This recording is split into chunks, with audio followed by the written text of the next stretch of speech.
नमस्कार मित्रांनो, जय महाराष्ट्र. राज्याच्या राजकारणातून अत्यंत दुःखद बातमी जाणून घेत पूर्ण अपडेट. तत्पूर्वी चॅनलवर नवीन असताल तर चॅनलला सबस्क्राईब करा आणि बेल आयकॉन नक्की प्रेस करा.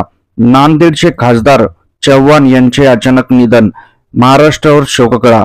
जाणून घेत सविस्तर अपडेट. नांदेडचे खासदार वसंत चव्हाण यांचे निधन झाले आहे. हैदराबाद येथील किम्स रुग्णालयात त्यांच्यावर उपचार सुरू होते.